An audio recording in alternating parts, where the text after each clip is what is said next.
ngezidlule ngehubo. Okay, hambe kahle.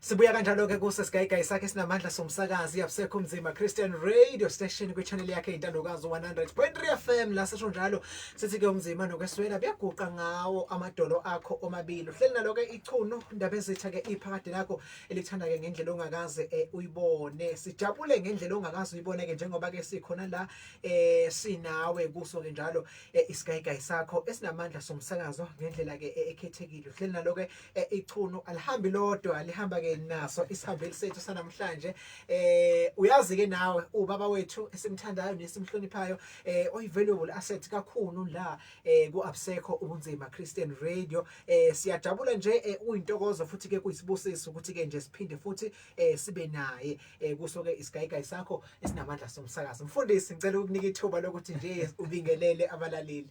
Ngiyabonga kakhulu Macingwane ngibingelele abalaleli enhla nasezantsi kuphi na kuphi la kufinyelela khona amagagasi omoya egameni elihle lenkosi yethu uJesu Kristu umfundisi uThabani kaGambu kuyintokozo ukuthi siphinde sibe ndawonye kule ngosi namhlanje kulwesine ngicela ukubingelela futhi noma Steshi umama wethu esimthandayo umfundisi usenior pastor usithole ngibingelele umpostoli ngibingelele i-leadership yonke nje yomsakazo including abadidiyeli bohlelo egameni lenkosi yethu Jesu Kristu. Wow, siyabonga nje kakhulu siyathokoza futhi ukuthi nje uvume ukuba ke ube nathi usinikele ngesikhathi sakho nangakho konke nje uNkulunkulu akubusise. Kanti ke niyazi ke namhlanje ukuthi ke igama ke le shows lo sisho sithi ke it's just the drive through of ke ishow ye youth yango 1976 la sibonga khona noma ke sibongaza khona usuku lwabantu abasha ngicabanga ukuthi nje kwiningizimu Afrika yonke nje jikelele kuyaxoxwa ngalolu suku kuyakhulunywa ngalolu suku kuyakhulunywa ngezinto eziningi ezikhona nezenzekalayo ngiyafisa nje ngaphambi ukuthi ke singene nje kokuningi esizobe ke sibhonga ngakho noma ke sikhuluma ngakho kodwa nje singingiwathole ama reactions noma ke i-overview regarding nje lolu suku lanamhlanje sinayo umfundisi la naye njengomuntu oke waba musha ngoba kwesikhathi bazenza izinto sesicabanga ukuthi thina sodwa esazi ukubaba kanti lutho nani nje nike naphila esigabeni sokuba abantu abasha nathi ke seniphila futhi naseniba ke abantu futhi ke sesike i-youth endala sesithi nje i-youth endala so ngiyacabanga ukuthi kukhona nje amazwi ongasipha wona amazwi ongasiphosela wona njengentsha. Ngiyabonga kakhulu Macingwane ngifisa nje ukuthi lo myalezo ngiyubhekise kakhulu kubantu abasha ukuthi ke i-youth Macingwane nabalaleli yango 1976 yayibhekene nenselelo ehlukile kwakuyinsekelo lo eacademic babebheka indaba zokuthi ilungiswa kanjani imfundo ukuze ingabi nogcobo ngoba ngesikhathi amabhunu efuna ukuhlohla ngeAfrikaans bathi bona cha baze babeka impilo zabo phansi abanye so there was inselelo yangaleso sikhathi inselelo esibhekene nayo manje Macingwane ikakhulu eshisa ibunzi indaba ye-unemployment amongst young people sihleli ku about 35% 35.3% ye-unemployment ezweni lakithi and eningi yaleyo unemployment iravage abantu abasha so we need to devise creative solutions kule nkinga esibhekene nayo uyabona ukuthi siphuma kanjani you know the unity we saw ngo-76 must be a unity esinayo namhlanje ukuthi umuntu omusha mangabe ene-car wash ene-hair salon simsupporta kanjani umuntu omusha mangabe edayisa iy'nkukhu zakhe edayisa amaveji simsupporta kanjani as fellow young people uyabona one-talent lokudlala ibhola because some of the people bazothola i-breakthrough Macingwane through ama-talents akhona Macingwane uyazi ukuthi ngokuhlekisa nje abantu benza imali too much ngonje uyahlekisa too much wenza imali ubobuza uTrevor Noah mawungangikholwa ubuze uChurch Boy mawungangikholwa so there are certain exactly there are certain skills uNkulunkulu awabekile kubantu abasha which we need to harness and enhance and support going forward so that is the biggest challenge engiyibonayo eyisihlava in the modern day youth Well-ke kukhona okunye njengoma drug and substance abuse and a whole range of other problems. But mawungathi ubuza nje into ebhekene nabantu abasha. Then that one causes us to say mangabe advise abantu abasha kuma career choices kumele siwathinta ama careers ase marketable ngoba akhona ama careers that are still in demand kwi market. Ungaphuma uyofunda uspend 4 years kanti you doing a career that is no longer in demand. That speaks to issue LO ezikolweni. Yebo le nto leyo. It speaks to ama programs emabandleni. Yebo le nto leyo. We've got a WhatsApp group in the church that I'm in. I encourage abazalwane ukuthi in the field that you are in zama ukuthi makunamathuba walethe esontweni ukuze abantu abasha ba apply mase be apply uba guide mabe prepare for interviews uba guide ucha mina la ngisebenza khona ukuze uphumelele kwi interview bheka u1 no 2 no 3 njengamanje kuphuma ama post ama esiphoyisa sinabazalwane abamaphoyisa. We are requesting them ukuthi ba guide abantu abasha besa applyela ama post esiphoyiseni. You understand? Because we need to unlock opportunities. Ibandla, for example, let me make an example of institution engiyona ibandla. Ibandla needs to cater for my spiritual, emotional, physical and social needs. Libe all encompassing. Lingabheki kuphela ukuthi lifake ivesi yabona. Fanele buye lithi uthi abantu sene degree uhleli nayo la ebandleni. Yini esingamsiza? Yabona. And let me say to young people Macingwane whilst we're on this topic, ungasabi ukuthatha i-detour empilweni. Because impilo sometimes will allow you to take a detour. Uzothi omunye but ngine BCom ngimajorishe ngeaccounting. Mfundisi what does that have to do with me nesiphoyisa? I-detour leyo which is necessary empilweni. You may have never thought of yourself as iphoyisa, but you may actually have to think of yourself now. Omunye akazayicabange uthisha unale BCom but agenza iPGCE uyabo ahamba ayofundisa. It's a detour in life. You may find yourself back kule BCom accounting sewenza into owayifundela yabona. So there will be detours, there will be things ezosdemand ukuthi sithi go a step lower maybe than what we are qualified for. There are people abasibizela imoto la abanye baqhamuka mhlambe eZimbabwe then bafundile banama degrees abanye banama honors but uthi kunokuthi ngingabi na 5 etafuleni angibiza imoto la iparking mall ngikwazi ukuba na something. So those are kind of hard discussions Macingwane okudinga sibe now because the reality is that amathuba ezweni lakithi ngenxa yeeconomy yezweni lakithi currently mancane. So we will need to break ama stereotypes athile and even move to entrepreneurship and say what business opportunities are there with the support of government, with the support of the church, with the support of this and that. Into engiyishumayelayo these days Macingwane noma ngi-encourage kubazalwane uNkulunkulu angiphi ithuba lokuma phambi kwabo ukuthi let us create kingdom wealth. Let the kingdom wealth circulate ngaphakathi like Muslim community. Like Muslim communities, you are right. To say uma ngabe kuthungwa la enza imvunulo enhle uMacingwane ezoshada, why take that money uyoyifaka somewhere else? Why don't you show lo mama othunga iphethini oyidingayo then akwazi ukuthi akuthungele imali yakwi kingdom circulate la kwi kingdom. So those are hard discussions okumele sibe now on this youth day because we've got challenges of today which are not necessarily the same as the 76 youth but afuna siwa confront. So that is me ngisika nje oljikayo on this particular issue. No, you are raising a genuine concern and I used to ask myself ukuthi yini le enza ukuthi because we have ama civil society organizations that are working hard to ensure that they support youth. Just call raw a civil society organization who are not associated with any faith related based organization. But inkinga kuma church organizations angazi ukuthi yini enza ukuthi kube difficult kangaka to venture to these other areas of growth njoba ke usuchazile social and also even economically ngoba akuhle nje sijabule ukuthi sibabaningi abantu abaphila beswele ngempela but begcwele spiritually. Somebody said Macingwane ibandla or Christians, the majority, the vast majority especially of African Christians, they are so heavenly minded. Wasebenzisa ulimo olunzima ngoba wathi si earthly useless. But let me say ukuthi position esiyibeke kuyo njengebandla isenze sangasaze sangahlonishwa ngisho nabantu abasemagunyeni. We need to change that narrative.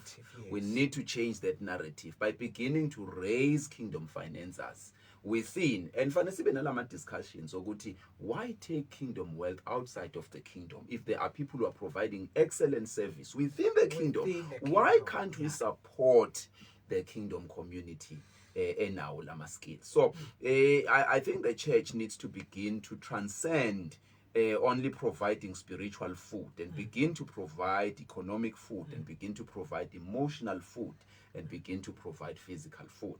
Because look, if ngingenamali sewushumayelile ngabusiseka on a Sunday, I'm going back to a fridge empty. You understand? That is the reality that I'm facing, being a member yebandla lakho. So you have now uxanduva as a pastor to give me ways and means engakwazi ukuthi ngibreak these chains. And this is even biblically proven, because ezinye izinto mazenzeka kuye kube ngazathi mhlawumbe spiritually is okay, yabo into enjalo nje to remain on that position. But biblically we are about to, yes, there were people who were not economically powerful, yabo into enjalo, but you see the decision and also action that was taken by the church to ensure they assist. Others, they even sold their land. Exactly, yes. Others even sold their land because they wanted to ukuthi land or economic equality ayibe khona ebandleni. Ayikho into ebuhlungu njengokubona abantu behleli bekhonza even nje bebasha, kodwa ubona ukuthi hey ubani isimo sakhe sithi asihluke kakhulu kunesomunye, but within the same organization, within the same church. Yes, Macingwane, you are correct. Within the same church, within the same organization, bazalwane age sicabange sibe kingdom minded. Ukuba kingdom minded kusho ukuthi as much as ngicomfortable ngine income ngiwa kaGambu, but kunomntwana esontweni ongekho as privileged as I am. Yini engingayenza to try and help lo mntwana loyo, uyabona? If ngisebenza la kwisiphehli igesi saseNingizimu Afrika, uyabona, yimapha amathuba akhona alapha if kunama internships ngiwathola kuqala, let me push those internships to that, because mina as much as then I'm supporter futhi this thing of giving, but it's for a short period of time. There's issues of food parcels and so forth, but it just helped for a short period of time. And if someone get assistance ngento a long term, njengalesixoxa ngayo your internship, even our projects, we have to do our government. Angaze ngibone ibandla mhlambe ngisazolibona within our Christian community lithi nje siyahlangana ezamalungu ibandla. We are going to form a corporation yethu la ebandleni, mhlambe ezotshala amakabishi, mhlambe ezotshala ubhontshisi, mhlambe ezotshala ukuthi nokuthi, and we know ukuthi uhulumeni wakithi ke waxhasa kakhulu ama cooperative programs amaningi ngendlela ongakazi ubone. And ngaleyo ndlela uma nje ibandla nalo lingakwazi ukuthi lisukumele izinto ezithi azifane nalezo, ungaba khona umehluko obakhona omkhulu Macingwane, omkhulu. I think uhulumeni usewazamile ama-independent NGOs kwamanye wajabha wenzani sekuyisikhathi sokuthi sizipresente thina sithi siyi-cooperative yasebandleni X, ukhona omunye wethu onomhlaba, sicela nje ama-inputs, sicela nje into ama-resources, sicela nje ugandaganda uzosenzela, then-ke bese sithola imbewu yokuthi siyitshale and all of that, because lezo zinto zizoba i-game changer. We may not turn things around overnight for everybody, but the one child that you assist, the two young people in the church that you assist, they will then remember masebe lapha phezulu ukuthi yazi sasizoba Gambu size sibe la sikhona. They will look around ukuthi obani abangabasiza. Angazi isitori sika Baba Zondo ka Justice Zondo, the current chief justice, uyasazini wasizwa uMndiya thizeni wangaseqo. Indeed. Uthema isethu zomrepair wathi lo baba uhambo okwenzake njengoba nami ngenzile. Exactly Macingwane. So asicingeke abanye abantu, ngibuyela kuleyo buyishilo ukuthi if you give me a fish today, then I will be full, but for a short while. But if you teach me to fish, then I will be full for much longer. So we need to begin to say, as much as our food parcels mahle, but let us look at sustainable programs that we can initiate as ibandla ke manje to try and uplift abantu bakithi. Uyazi mfundisi, on that note or show njengamanje, I've got something to share personally, to me personally. Share it Macingwane. Ngisese varsity at the time. I was planning my programs amaningi because I was in student leadership. Yes. So we're doing a lot of programs. Yes. So uma ngeza ke lawo ma programs ngiyabuka nje ibudget ukuthi okay hey izoshaya here and there. Sengicela a friend of mine ngicela ngicela ke ungicreatela mngani wami i-design. Yes. Ye poster ungenzele kahle. Uzokusendela izinto zabantu abazo umngani wami nje si-close kakhulu naye yabo we assist each other. Usethi mina ke wemngani wami awukahle uzonginika yini imali yalento ngoba ngeke ngikwenzele ngoba akuyona into yakho personal into yomkhandlu and umkhandlu une budget feke ngabe iwona okhokhayo ukuthi wenzele ngithi mina ke lutho nje banqabile bakhala ukuthi imali ayikho so ngiyacela uthi lutho kwathi nje iyo defect engizokwenzela yona I will just tell you ngikunika ama directions ukuthi how to go about these things ngizokunika wonke equipment nama tools ngikukhombise nje ukuthi uzokwenza kanjani how do you do it because if uca uthi ngizokwenzela mina umkhandlo wakho for free hey ngababhlungu yazi ngithi hayi yazi umngani wami unreasonable isikhathi siyahamba manje mina I want to do ukuthi lento yenzeke lento enjalo ngababhlungu but yazi wama emazwini akhe he taught me wangifundisa ukuthi how to do it to do uyazi even namanje I'm very much grateful to him glory to Jesus because after that incident since from there I've managed to learn to do any since from then ngiplan inqwaba yama programs angaze ngikhiphe imali to for graphic designing because ama skills our impact wangifundisa wona I ended up even doing for people ngithole imali yabona other people end up paying me yabo leyo ukuthi ngibenzele ngenxa yeskill engasithola kuyena ngokuthi yena njengoba ngithi I'm grateful to him because wanqaba ukuthi elokuthi ngizokwenzela yabona njalo because ngangizosizakala for just that short period of time what will happen next because I can't keep on nagging him ukuthi akangisize so nje into kanjalo nje ngiyayazi kakhulu ukuthi nje kuba buhlungu at times uma efika umzalwane ethi hayi nginika ukuthi uthi ngifuna ukufundisa indlela njengoba ngisho ukuthi nami I was not but njengamanje I'm very much happy I mean it can be a skill Macingwane njengoba kwakuyiskill se-graphic designing kuwena it can be a skill sokubhaka you know it can be a skill sokufixa imoto you just say okay ngoba ngine workshop let me take one young person at church azobuka angilethele ipanela nani angizukukhokhela mfana wami angizukukhokhela ndodakazi but ngizokunika imali yokugibela uze la workshop uzokwenza ngicela ufunde yabo mawusufundileke mhlambe ke sesingabuka ukuthi uye emajuba eTVET uyokwenza ke sekuba necertificate but I'm going to teach you the intricacies of this business you are taking one young person out of poverty that mentality bazalwane engathi ibinganda especially kithina bendlu yokukholo especially kithina bendlu yokukholo when we see umntwana ene talent musically let's try and see ukuthi how can we enhance that skill and support that person and link them up with other things ezilokhu njani futhi singakuvumeli ukuthi abantwana basikhonze bandleni mahala ake ngenze isibonelo mahala such that but sinako let me say kukunye ukukhonza mahala singenako but okunye let me say bazodlala mhlambe ke kunomcimbi othile kwaGambu yabona yes umfana osidlalelayo esontweni yabona but ngoba umcimbi esiwazile kusenesikhathi mhlambe ukujabula i21st noma igrade akukho yini 100 esingamnika wona which can make other than to say dank ngoba that's another principle it's another thing mentality killer the spirit of young people especially in church la uthola bayasebenza khona asibabonga ngalutho abanye appreciate even nangamazwi even hayi Jehova uzokubusisa uzobona Jehova uzobona uNkulunkulu kanti leligama elithi thank you leligama elithi uNkulunkulu abusise emntanami ibalekile kakhulu so ke nje I think Macingwane into esishoyo ukuthi let us teach young people ama skills let us expose them let us show them how to fish so that they will be full for longer thina sikuma strategic positions ma strategic organizations let us unlock opportunities for the youth of today bazosibonga one life that you changed izokubonga for the rest of their life kufike undodakazi omunye emsebenzini a few years ago bengisasebenzela la eNewcastle i-office lami ke uNkulunkulu futhi wayelenze strategical office number 9 ubheke ngasemnyango yafika indodakazi iphethe icertificate sihle iphase kahle ikhuluma no security ngithe nje ngaphambukela la oma officeini ngizofuna into yabona ngiphasile ngifuna ukuyoregister yabona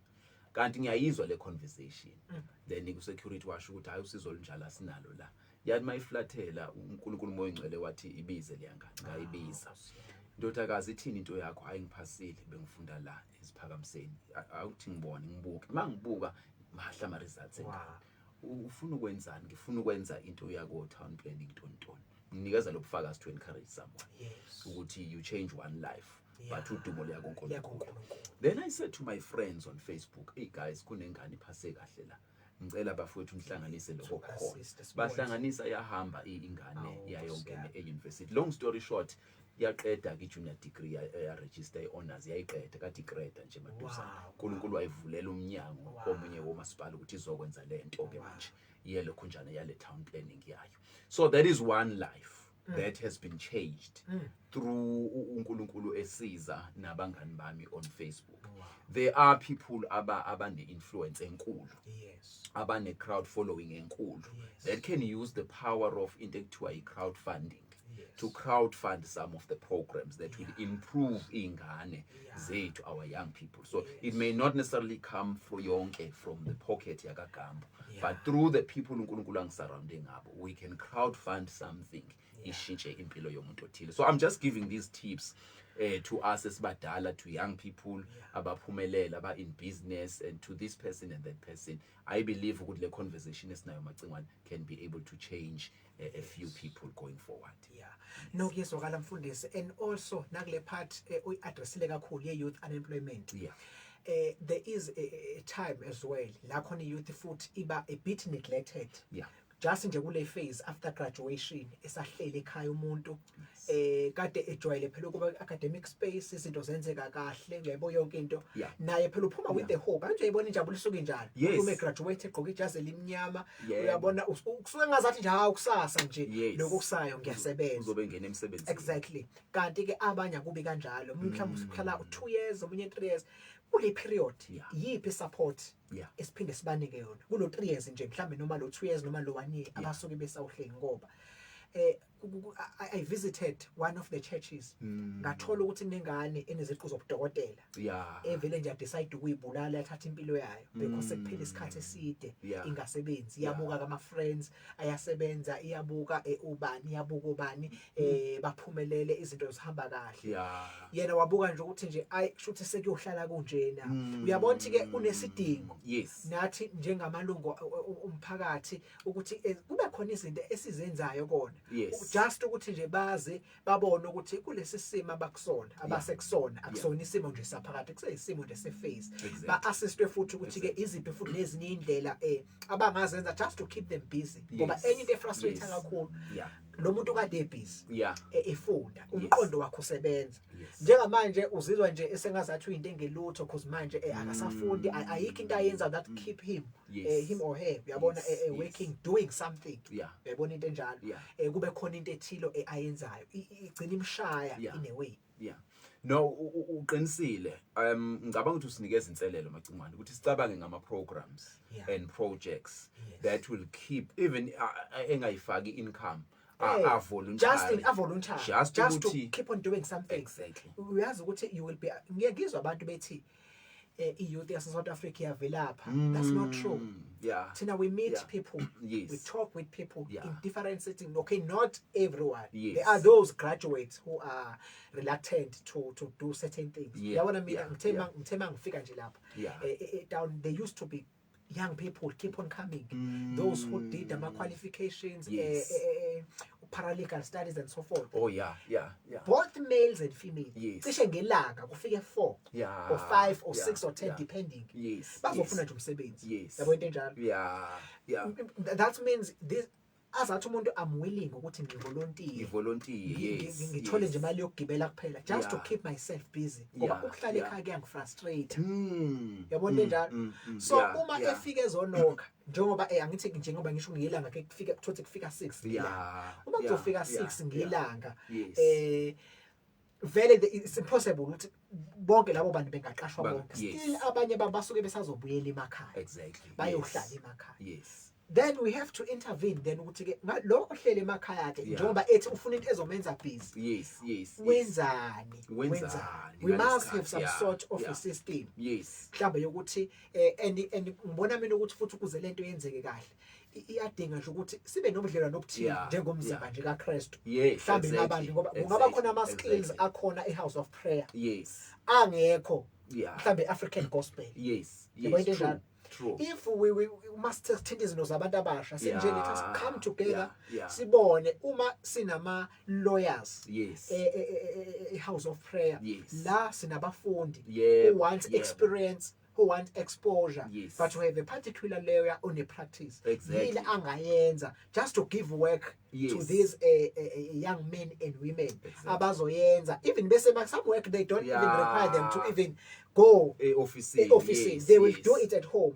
Communicate via email. This is what you need to do. Do ABCD and bayabhala kwi-CV. That is experience. That's experience. Yeah.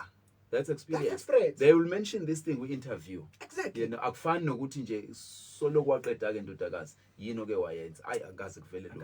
Angaze ngibe exposed to anything. Angaze ngenze internship, angaze ngenhle. I think Macingwane we are challenging especially saints who have got these opportunities abangakwazi ukuthi bazinikeze abantu bakithi. You find ukuthi there are churches that they are very good in media. But there are students who have done media related studies, you know, who can benefit from that exposure. Yokuthi basebenzise ama gadgets ke manje bakwazi ukuwabona, bakwazi ukuwaphatha, bakwazi ukuwathinta. You know, there are churches that have got these professionals. Njengoba wenze example ngommeli yabona. Kunengane AGC esidinga this exposure yasebumelini yabona. So basically, I think we are saying, let us unlock opportunities. Let us give people opportunities. Let us work as a collective manje. Sibone ukuthi how do we move forward? Even we NGO space, mina we field yaga environment. You'll find ukuthi intake kuhulumeni incane. But ke abantu bayakwazi ukupractice privately. You know, benze some environmental work privately. Then again, I need to be able to coach those young people to say, okay, you've got this environment degree.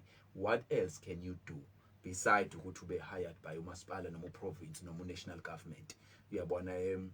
Civil society organizations, you know, environmental NGOs that can attract funding overseas and even locally. You know, issues of starting cooperatives, those who've got interest with agriculture, and going to government and saying, government, sicela ukuthi usiphe usiboleke umhlaba ngoba siyazi ukuthi awunawo uzosipha wona, but sifuna ukutshala siqoshe ikati eziko, you know, and all of that. Kunensizwa umfana lo ngelinye ilanga Macingwane kufanele nginikeze ama details akho kummeme la emoyeni uyifama ufamela ngapha koNomondiya. Ngicabanga ukuthi we need to hear history sakhe on air. I know, because wavele wayoqasha umhlaba kwabanye abanomhlaba but bengawusebenzisi. Unamathannel lapha uyatshala phansi unenyosi eziproduce ugu unani. Yes, so kade evuna umbila nje manje ekhipha ama truck.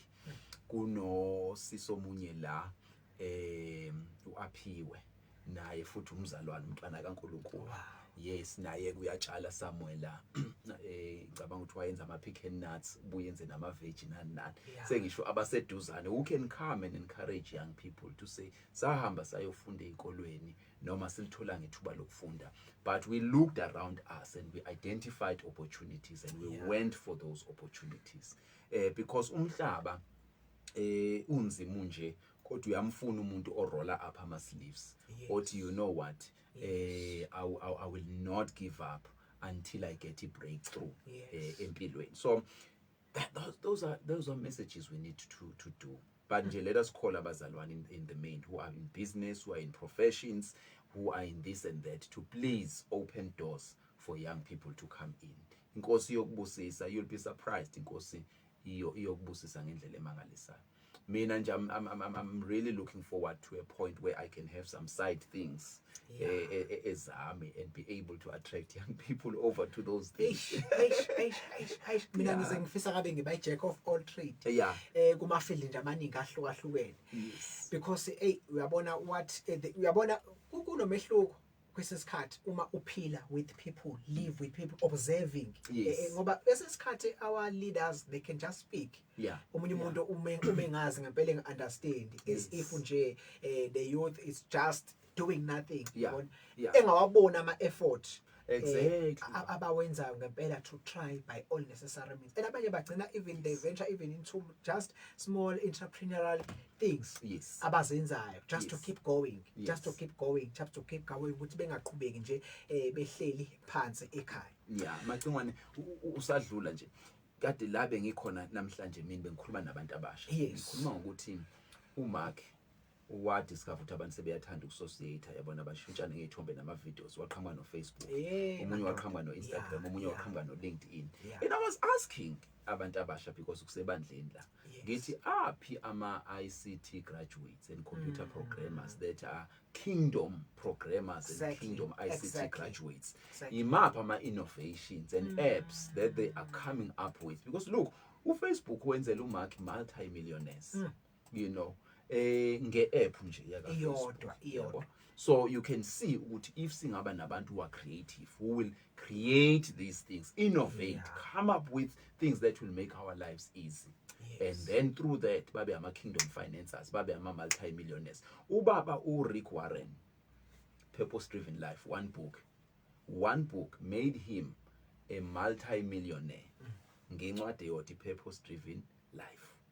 So can you see, one book changed his life altogether. Rick Warren was wathatha yonke imali isonto Saddleback Church ebimholela yona over the years, wayibuyisela esontweni wathi bazalwane, leadership ngicela nibone ukuthi ningenzani ngale mali, because uNkulunkulu has just opened the floodgates for me.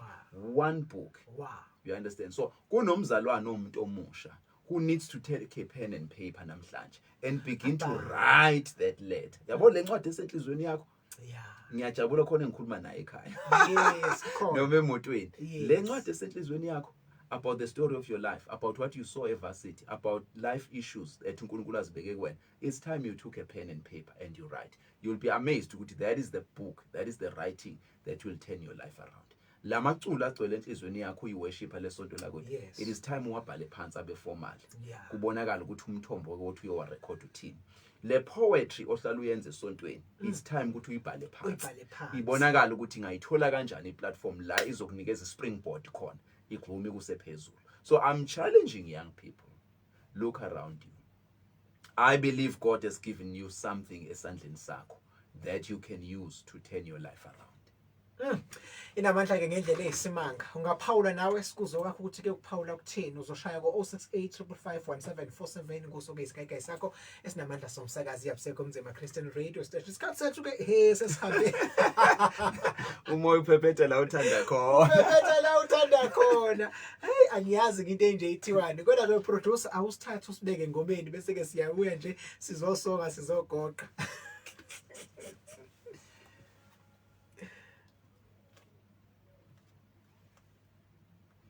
Hayi umoya ngempela kusho ukuthi ke sesenyubuye enhlele ke ngezayo this lokhuzana. Yes. I know nginankinga. Hayi kusho ukuthi nje bafayile esingene kule bench. Yes. Futhi angisolutho. Ngithe mangiyibona iginqika ngathi no, asikho uNkulunkulu ufuna lo ngoba ezabantu we can plan some of the things, but okunye kodwa ubona ukuthi nasi isidingo sakho. Yes. Voice not ekhona.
believe this was relevant. Yeah, relevant nje kakhulu.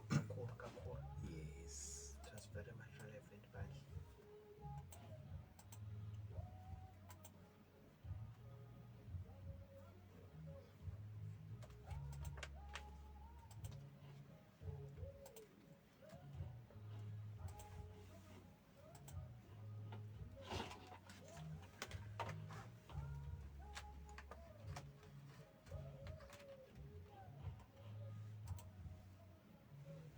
Do you think nje ukuthi uFelix Lophe uphila ngalezi amahlaya. ngamahlaya? Hayi. Yeah. I was super surprised uma ngithola ukuthi abasakazi bakulama radio station amakhulu. Yeah. They just earn a penny. Yes. When you are comparing to imali abayenzayo each and every time. Yeah. Bethola amabhokisi. Be MC abenzani. Yeah. Ulena sibiya nje uthi there was a period or a point in time Yeah. lesikhathi suspended. Yes. Uthi kule parent in terms of suspension uyaqhubeka uhole Yes. kuswenga ngabe udismissal, Yeah. so you still get paid although you are suspended. Yes. Uma batshela ukuthi hayi no ngoba angisebenzi nginganginiki imali. Yeah. Athi hayi how come? Yeah. Singanginike ngivele incane Yeah. vele kahle. Wow. Ngivele incane vele kahle Yes, ngoba le mali yes. engiyithola mina ngenyanga imali engenza ngelanga. Ngelanga. Yeah. Yeah. So uyabona ukuthi kwesisikhathi kuyenzeka uthola ukuthi uNkulunkulu usipha italent. Yes. But thina as people, because we are so accustomed Yes, kakhulu yes. ey'ntweni zakwa Ey'ntweni za- academics Yeah. ukuthi nje i-success iyoze ibe i-success because of your academic Yes. background, Yeah. forgetting ukuthi Hey. akhona ezinye izinto ey'ngamatalent Ezingamatalent. Yes. phezulu ongakwazi ukuthi uyisebenzise. Yeah. Uphile ngazo futhi. Exactly. Futhi uphile way beyond obuzophila ngakho. True. One lady uya ku ngasema kwa Microsoft iyofuna umsebenzi esithile. Yeah. Then mayefika khona ke but ayi ngoba uyazi computer sikwazi ukuqasha sifuna wonke umuntu la including ladies garden people bakube ukuthi bana some clue computer. aphuma hamba yoqalela ke business then ke shoot up after years bese lo interview wayo ku radio station athi kube wawuthola umsebenzi lapha kwa Microsoft wathi ngabe ukuphi empilweni uthi I'll most probably still be a tea lady even today. Wow.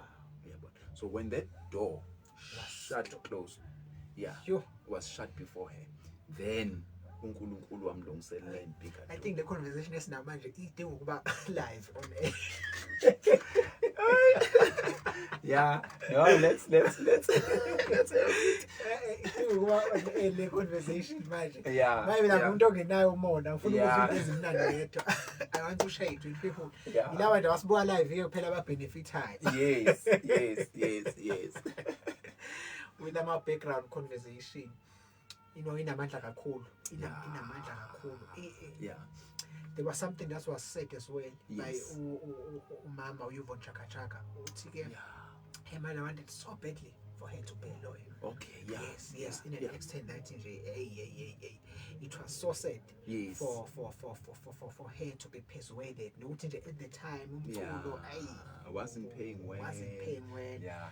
Yabo leyo nto. So nanokuthi nje umuntu benilacule hayi asayinaki indaba yesikole. Yesikolo, yeah. Yes. Uthi ke Ray Phiri had to go to Soweto to convince umama ukuthi no with ke Bennett Joffrey umlungu owayeproducer wakhe to pursue umama ukuthi hayi no ivumela ingane, we will make sure ukuthi siyamgada encourage ukuthi afunde so forth kwayima.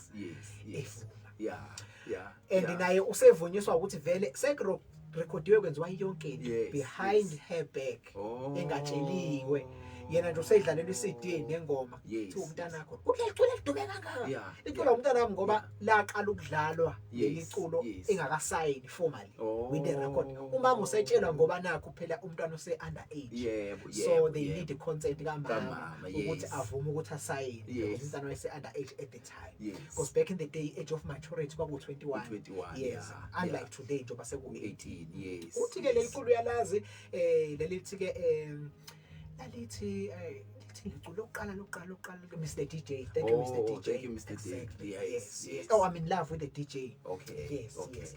Uthi ke hayi uma kuhamba isikhathi agcine evuma kumama. Uma evuma umama uthi njengamanje ukube nje ngalandela le career umama ayemfisela yona unami futhi ke phela nganginankinga nayo uthi nje I have been just an ordinary useless lawyer yabo manje ukuthi iminyango evulekile for her exactly evulekile ngoba uthi wa-apply but azange athathwe yabona uNkulunkulu wavele wakhanyisa la music because baningi begcwele bezo audition uthi she was not even well dressed uthi others were well dressed from affluent families yes great families uthi nje yena they used to wear even hand out clothes yabona from another person mayiqeda lo omdala sosuka futhi kube ilona lo futhi bonjalo uthi konje lezo mpahla nomlungu Benedict Jofu ekhuluma yasho ukuthi she wasn't well dressed uthi but I confidence but her confidence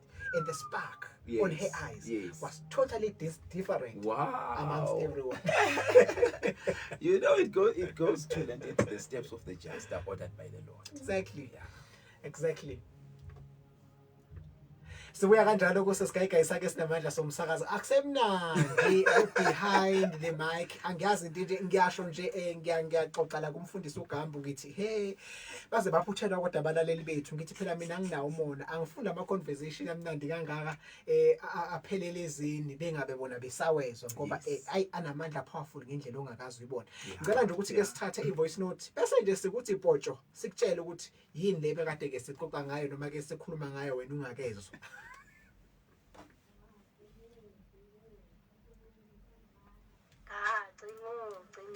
Sawubona ntambama siyabonga nkosami ukuzizwa lakho ntambama nami ngiyafika nje ngisawubona ihlubo zami sengithi nje ngiyangena endlini ngithathe ngivula isiteshi awu sengiyeza ukuthi hawu isingene inkalakathi yasezulwini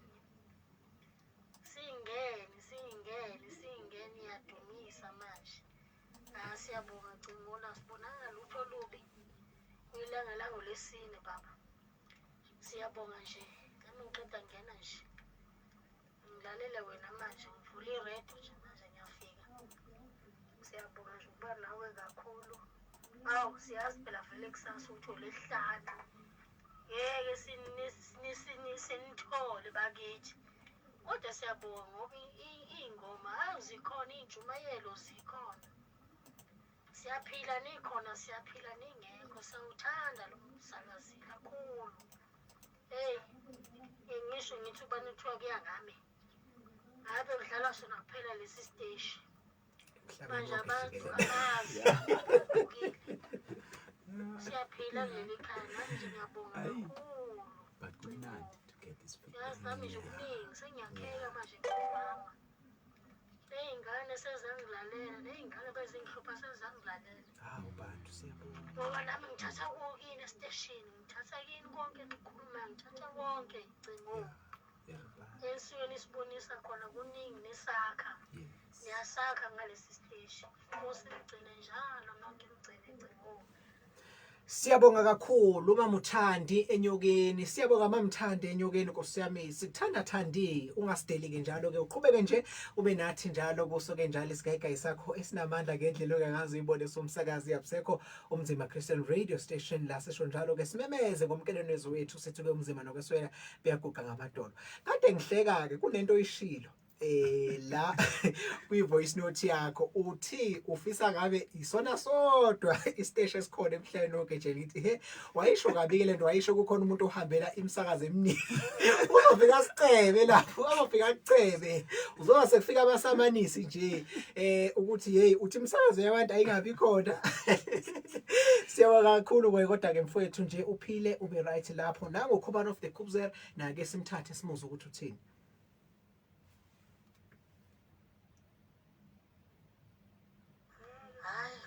Sawubona bhuti wami nopastor Gambu iyouth endala neyouth encane kodwa Cingi hayi akube nje iyouth engathiwe engakanani hayi ngikhona nogesi ongihloniphile ngilibe ngihleli hayi ngiyakuzwa futhi umphethe kahle umfundisi uGambu angaze akhumbule emuva Ngiphethe kahle ngikhona ngilalele nje angiyangandawo. Hey futhi kosema ngabe kumakhuba angiyazi into enje ithiwani. Siyabonga kakhulu ke Khuba of the Khubzer. Siyajabula nawe ukuthi nje ube nathi kusukela eqaleni kwaze kwaba manje kugesi obukhala ngawo awangahlupha. Mfundisi, there's something powerful that you shared behind the mic. Ngaza ngathi hayi ngiyazi ukuthi into mawusuyiphinda kwesibili. Safana seqaleni. Kodwa hayi ngeke ngifuna abalaleli bengayizwa le. Yes. No, siyabonga Macingwane. Into ebikhona ithi kunomama la wayesemncane ngaleso sikhathi eseyintombi nje semusha eseyiyouth. Yes. Uhambeke waya enkampanini eyisikhondla khondla yenza izinto zobuxhakaxhaka bama computer ngithi Microsoft. Yeah. Mayefika ke khona kwakune ku advertise ipost yomuntu ethi lady. Yeah. Then ke kodwa ke ngenxa yokuthi inkampani eyayisebenza ngokuxhakaxhaka beze computer babefuna wonke umuntu osegcekeni akwazi ukuthi nje abe naso isithombe secomputer nokuthi isebenza kanjani noma engazi ke ama intricacies akhona. So ke base ku one of the interview questions bambuza ukuthi uyazazi izinto ze-computer, uyayazi i-computer ivulwa kanjani isebenza kanjani. Wathi cha angiyazi i-computer. Base bethi ke ayi ngoba kawuyazi i-computer nakuyivula nje nakuthi isilwane esini isebenza kanjani ayi asikwazi ukuthi singakunikeza umsebenzi uzosevitiye la ekhaya. Probably mhlambe babenza good ngoba mhlambe bafuna ukumdeveloper or whatever, I'm not sure. Noma kwakuyi question nje yokukhetha the best out of the rest. But wavaleka lo umnyango loyo Macingwane. Wangayithola ipost yokuba uthi lady kulesi sikhondla khondla senkampani. Wabuyela ekhaya ngiyacabanga lobo busuku edangele. Sad, yes. Very sad. Which is what happens to us. Makunomnyango obuthemba ukuthi uzovuleka ungavuleki. Beni kuyakhathazeka. A few weeks, months later waqala wakhe umsebenzi. Waqala nje idayisela nje ngaloko adayisa ngako okusabisanyane hambisa lolubisi from door to door, place to place, eyishovela leli bicycle badeliver igubhu. uNkulunkulu wamsiza wamove ebicycleini wenza imoto kwaba imotshwane eyivan. Wasuka evenini waye truckini eyodwa, wasuka emva kweminyakana wabe sene fleet yama truck. Yes. Lo sisi lo waye for interview by T-Lady. Yes. Usebizwa kumsakazi. Uzoma interview ukuthi hey was successful ebusinessini lakho, buka nje ama truck asemangakana inkampani yakhe isikhulile singaka. Then usiyamxoxela ke ukuthi awungitshela uqhamukaphi, usiyamnikeza ke background yakhe ukuthi ngeke nga-apply ngafuna umsebenzi ngangaqashwa ngoba ngingayazi computer. Usethi kumsakazi hawu une history njalo akungixoxeleke ukube wawuqashiwe kule nkampani ngabe namhlanje mawucabanga uyibuka ngabe ukuphi. Uthi ke lo sisi mayephenduka I will probably still be a tea lady in that company. Wow. So ke Macingwane uthi yena if wawuvulekile lo mnyango ngaba excited ngalobo busuku nalolu suku ngabe namhlanje still ngisewuthile. Ngaba ngikho kulento yale nkampani, ngaba ngikho kulama trucks, ngaba ngikho kulama employees angaka, ngaba ngikho kule profit ekhona ne bottom line esengirealize today. So ke I'm saying this balaleli nababukele emakhaya ukuthi sometimes kuba neminyango evalekayo empilweni kanti leyo minyango iyo ashara better doors for your life. You find that you are knocking Macingwane and lo mnyango awuvuleki kanti uNkulunkulu has a better door. uMacingwane ke sengiyamceba abalaleli usekhuluma indaba kaMama uYvonne.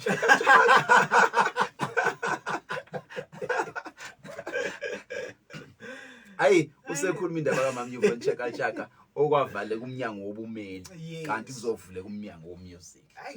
Ay nakhona futhi kwakuyinkanakana ngoba uma wakhe mayesichaza nje story sakhe uthi they grew up just in a good family enobaba enomama. Washona ubaba. Ubaba mayeshona the white government took the house because phela back in the days umuntu esifazana ungasebenzi you could not have any property rights uma ungasebenzi. So kwaphoqa ukuthi ke bayohlala ngizothini ngazi igama lezulu eliqondile but in madam's backyard yabona njalo yes uma yoclean yosebenza kunendlu le engale abahlala kuyona. Yes so bakhula nje kanjalo ke bekhulela lapho ke uthi ke uma wakhe eyibuka lento yokuhambe eshintsha belungu esebenza uthi nje ayikho right wese izingane zami I want to make sure ukuthi ingane zami zonke ziyafunda ziyayimisela. So uthi ke manje ke naye ke nesifiso phela sokuthi ke akwazi ukuthi ke aphumelele abe ummeli. Ngempela waphasa kahle esikolweni wayesethi umama ke hayi ke aqalwe ke ngifuna isikole yoba ummeli. Kanti kuzofika i-opportunity ngaleso sikhathi uma kufika i-opportunity kunenye nje ikhampani efuna abantu abazokwenza ama-auditions. Okay. Yes, so izofuna abantu umuntu ozokwazi ukuthi kangena ayocula uthi ke babe baningi abantu endlini. Yeah. Kugqokiwe kuswenkiwe impahla ikanokusho wena into ongakazi uyibone. Yeah. Uthi ke ngisho umlungu lo Bennett Joff uyasho ukuthi ke bayimnaye mayisebuzwa manje xoxa uyasho ukuthi wayengaqoki wangena umuntu wayegqoke kahle ngalolu suku lolo.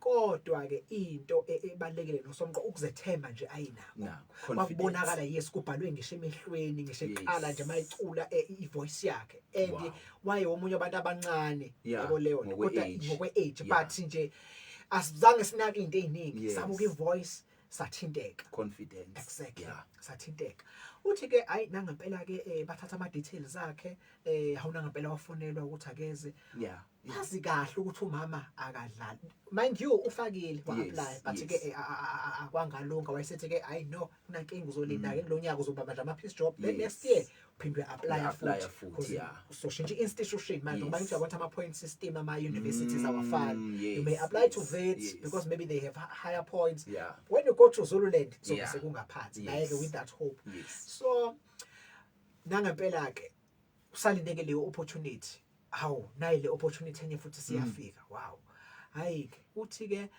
nangempela ke waye uthi nawe uyayithanda lento uyayiphashela lento uyayithanda lento exactly uthi ke umayithanda uthi ke ayi nangempela ke bakwenze ke bazenza izinto ba record uthi nje wafike nje umlungu wanala ibeat njengoba nje lidlala leli beat you must sing any song uyalisho ke beat ding ding ding ding ding ding ding ding ube khona ikhonifoni ekhala ring ring uthi angazi ukuthi ngizothini uthi hayi ngavele nje ngaqala I picture him in my mind nangempela ke wawasha ama lyrics uthi yavele yahlangana yonke lento ibeat uthi nje abelungu they were taken but no siyathatha wena nangempela bayenza recording bamshutha benza photoshop everything ngokukhulu crash uthi la doma iculo ngendlela ongakazi uyibone uthi uma liduma iculo uthi ke liduma iculo already uBrenda usakhona phela yena vele nje black female artist ekhona eyaziwayo at the time uthi nabo beyizingane they used to come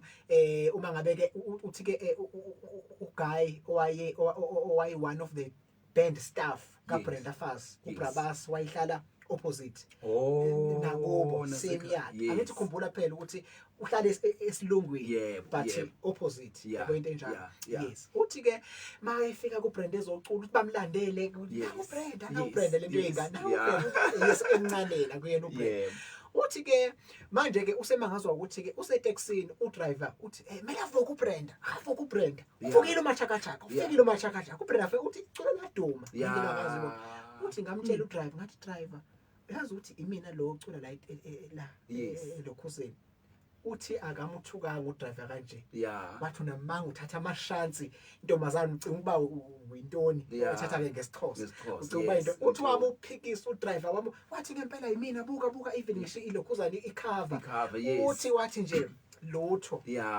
uhamba ngetekisi usetekisi umachakachaka uthi lutho uthi ngaphuma inhliziyo yami ebuhlungu ngidangele but the story is umama akakazi kwenzeka konke lokho umama akazi uma ufuna ingane yoba umini uthi ke Tesa kufanele kusayinwe i-deal manje ngoba phela ke back in the days i-majority age kwaku 21 ungene 18 as opposed to now so yena ke way above 18 engakafiki 21 so sekuyaphoqa ke manje ukuthi baye kumzali bayomconvince uthi ke kwahamba uRayphiri nayo Bennett Joff namanye ama artists eyoncenga phela umama ukuthi akathi uthi bafika bephethe imali ayindaba yokuganga bephethe imali uthi bamthembisa ukuthi sizokwenza sure ukuthi ke siyamnakekela indaba futhi zokufunda akabanga ke esaphesiwa ke though ifundo zomthetho wabe sephesiwa izifundo ze-public administration although related because ngazemthethweni we do i-public law yebo into enjalo so nje ngiyangikahlahla I'm concurring kuloko kusho umfundisi ukuthi ezinye izinto siyakwazi ukuthi zivaleke zingenzeki kube khona iminyango evulakalayo kwani leyo minyango evulekayo ikulethela izinto ezinkulu cabanga manje ngoba through her music is now a goodwill ambassador of UN he's doing an excellent work on a foundation he has traveled all over Africa Yeah, into yeah. abengeke azayenze Through i-law degree yakhe. He has done exceptional work. He's done exceptional work here in South Africa, even internationally, even nakulamazwe ala nje Africa. She's one of the beloved women ever supported, same as Lucky Dube. They are just three: Mary Makeba, Lucky Dube, and Yvonne. Yes, yeah. Great story, wonderful story, Macingwane, an inspirational story. Sometimes sikhala siyibhonga umnyango uvaleke. Yes. Noma ungavuleki nje altogether. But uthola ukuthi uNkulunkulu has got higher plans. You know, for you ngalo mnyango osukuvuleka.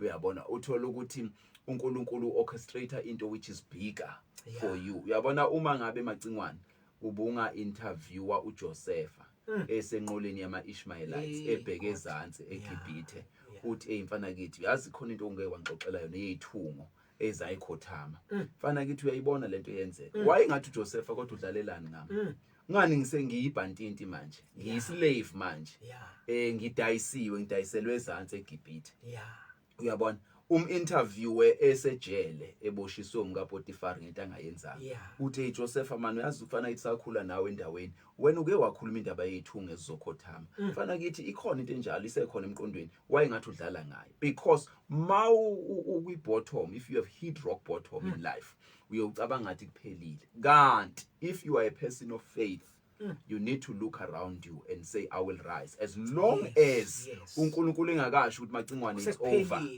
It is definitely not over. Asikusho as just a dose of motivation to make people babe higher ingathi bathathe idrug. Sikusho because siyakuqonda ukuthi kuyini.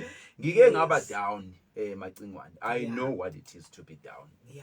Even in ministry uthola ukuthi ushayekile kunzima nokuye mall because ubhaxabulwe ibhaxu zempilo but uNkulunkulu akhuluma athi yazini mfana kithi lisazokhanyila and liphinde likhanye futhi you know ngike relationally ngakhanda something these ngiyibona umnyango wethempeli wokungena womshado yabhidlika yaphela uyabona kwadinga ukuthi uNkulunkulu angijove ngomjovo wefaith athi there will be brighter days ahead. So ke sinama experiences ahlukene. We are talking about ama experiences of opportunities, but there is also this layer yokuthi some doors close empilweni yakho kanti uNkulunkulu is opening even better doors. We can talk about people who are in relationships where a relationship has dismally failed. Kanti uNkulunkulu still has a bigger and a better plan for you. Kodwa ubuke iphizolo, we had an anonymous matter. I'm sorry being drive izolo. I could not tune in. Futhi bengi outside of the coverage yesterday. Hey Nkosi yami. Bengi outside of the coverage yesterday. Related to into okhuluma ngayo. There are some of the things ezikhona ezehlakalayo and ezinye uthola ukuthi we just maybe tend to ignore. Kanti abantu ziyabashaya, kanti abantu ziyabalimaza kakhulu. Anyway, both men and women.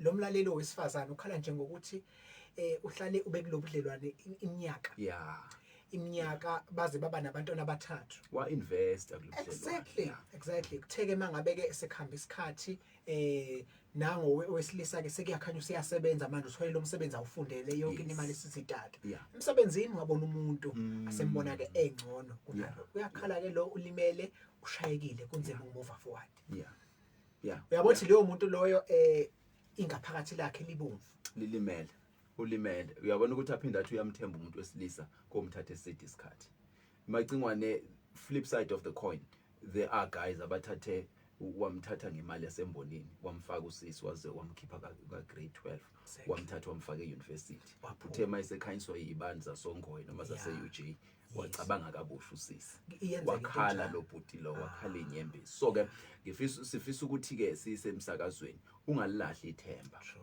isizulu sithi ukuwa kwenye indlu uvuka kwenye kuyenzeka kube emnyama kube sengathi ngeke kusasa but izwi kaNkulunkulu esilifundayo lithi the darkest hour is before dawn you know so ke kuba mnyama kanti uNkulunkulu sezokhanyisa you know lithi weeping may endure for the night but joy comes in the morning let us believe njengabantu befaith ukuthi there will be joy in the morning sikhuluma nomuntu umshado wakhe which is going down the rocks ngenxa yezimo zempilo uyabona sefana akhulise lezingane ngayedwa ayedwana sikhulume naloyo muntu olahlekelwe umsebenzi because of the challenges of the day sika COVID namanye ama challenges akhona ezweni sakethu ukuthi you know what ungalilahli ithemba mkholwe uNkulunkulu that he will come through for you especially thina bokholwa but ke lithi ke futhi izwi kumshumayeli nanoma ikuphi isandla sakhe sifumana ukuthi kwenze ngamandla akho onke ngoba ethuneni la uyakhona akukho umsebenzi akukho nakucabanga so we need to look around us and begin, young people in particular, on a youth day to find izinto esingazenza in the meantime. Uyabona usufundile but umsebenzi awukabibikho ikhona high school engasekhaya uyayazi le maths uyayazi le science angihambe ngiyovolunteer awukwazi exactly 10 out of 10 angihambe nje ngiyofundisa izingane zakithi ezimnyama njengami ukhona uthisha omkhulu ngeke alale ngikwangalala uPilato uyothi esesekhethi athi nginengane isihlale 5 months lapha esikolweni ayitholi ngisho uzuka kodwa ivuka njalo ekseni izofundisa lezi izingane i-life science izofundisa i-life orientation bothisha omkhulu makukhona okuvelayo ngicela ningithinte uyayibona le nto leyo. Your voluntary work will touch somebody's life and speak for ilokhosana. It will speak for you. Ngaze ngafa ama testimony. I've also got another testimony. Jesus. Concurring on that Yes. what you are saying. Yes. It's my sister, by the way. Wayenze teaching. Yes. Why I decided ukuthi let me go and volunteer. Yeah. Because ukuhlala ekhaya ke frustrated. Let me Yeah. just go and volunteer. Volunteer. Yeah. After volunteering, imagine ke njalo naye wayengenzanga teaching as the first qualification. Wayenze another qualification. Yes. Then akangathola kuleyo msebenzi. Yeah. Wayeseshintsha esenza i-postgraduate certificate in education. Yes. Then wayese-qualify as a teacher. Yes. Ake ngihambe nje ngiyofunda. But ke unayo ke le interpersonal skill. Yeah. Yabona nje Yeah. the public Yeah. speaking skill unayo. Yes. So anyway, noma ayengafuna ukuba uthisha, but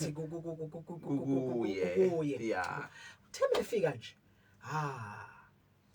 Izingane aziphasanga kanje. Glory to Jesus. Aziphasanga kanje ingane kwakhala HOD. Yeah. Kwakhala principal. Kanga ukuthi uma efike ezovolunteer. Yeah. There were people who were volunteering. Yes. But hers was significant. Glory to Jesus. Yeah. Yeah. Hers was significant because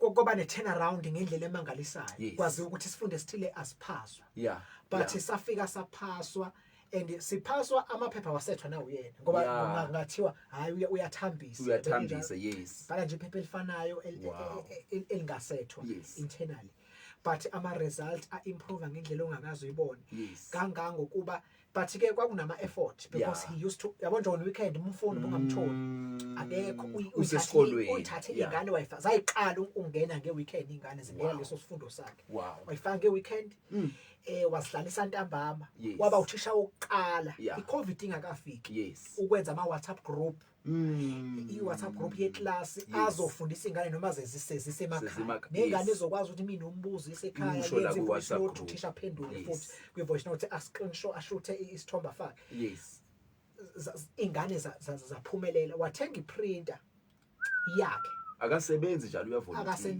uyavolunteer my God uthe umethenga iprinter yakhe wafotokophela ingane ama question paper wafotokophela ingane ama memorandum guide ukuthi ngoba kunendlela incwadi ephendula ngayo but in terms of imemo ivele ibe detailed iqonda ngqo ayiloko ishona lena le wasethela zaphasa ingane ngendlela ongakazi uyibona thisha omkhulu wasuka phezulu wathi ngeke akwazi kanga ukuthi uvolunteer cishe 4 months kukhona abantu abavolunteer 2 years abanye 3 years bengakaqashwa weqa wajoba wathi sure wow so kubalekile ukuthi nala ekuvolunteering angi-excel phela ngingathi hayi ngoba nakho nkosami ngiyavolunteer sengizoproduce mediocrity lutho nala ekuvolunteering I must make sure ukuthi I leave a mark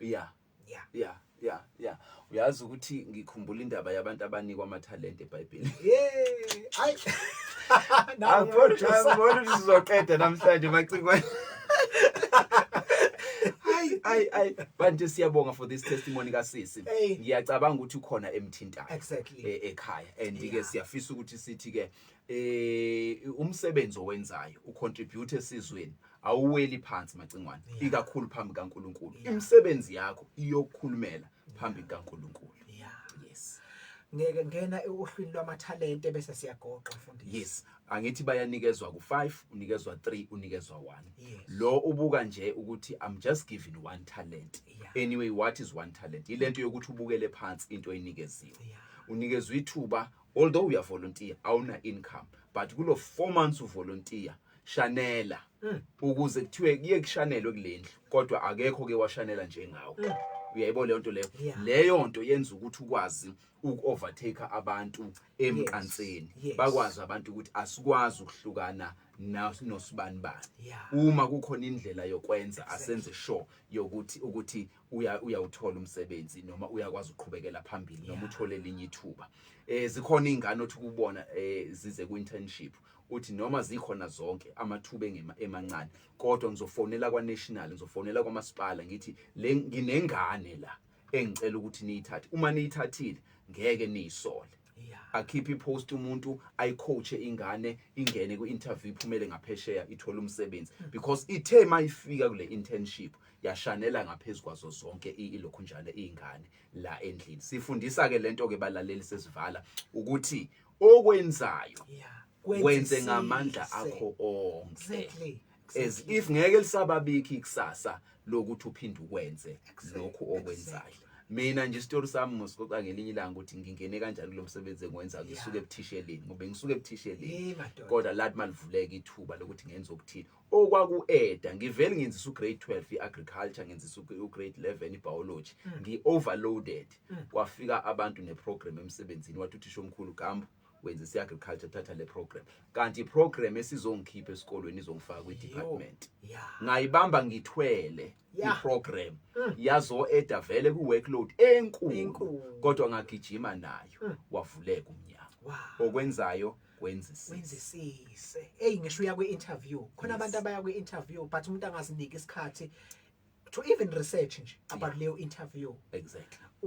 Understand even the minimum requirement afunwayo. Yes. Duties and responsibility. Learn a lot. Yes. Understand ukwazi. Yes. Ngoba ziningi izinto ezishayo uma umuntu engazilungiseleli engahleli. Never go to interview underprepared. Exactly. Research about the job. Exactly. Uma ungakhona uthola umuntu ongaphakathi enkampanini umthole ucela i-job description ucela i-work plan akunikeze feedback. Uma wenze njalo uyophuma emagqabini uyophuma phezulu. Never forget to pray. Siyabonga kakhulu nje mfundisi wami uNkulunkulu akubusise. Sibonge nje nakubona bonke abalaleli bethu abakhona abasahleli nathi namanje la kuse Sigayigayi. Nangu omunye ke okhona onathi usakhile Alois Sithole uthi nje ngikhona Macingwane nginani nginibukile. Siyabonga kakhulu nawe nje mfundisi uNkulunkulu akubusise. Thank you very much. God bless you. Shalom. Ayibona meke ngomsombuluko bafowethu Monday sizobeke sikhona Monday up to Thursday next week. Niqhubeke ke nisiphathe kahle uNkulunkulu abe nani. Nilibungaze kahle ke usuku lwentsha nasebusuku ngoba phela siyazi ukuthi hey khona abavele bengabe besafuna ngisho ukulala kuze kube yiyo leyo nkathi kodwa nje asiyigade siye nake naseyinkonzweni ngekhathi zethu zokukhonza. Inkosi yomusa inibusise. Siyabonga kakhulu mfundisi. Wow. Siyambonga. Angiyazi nje. Ngizoyigcina kahle le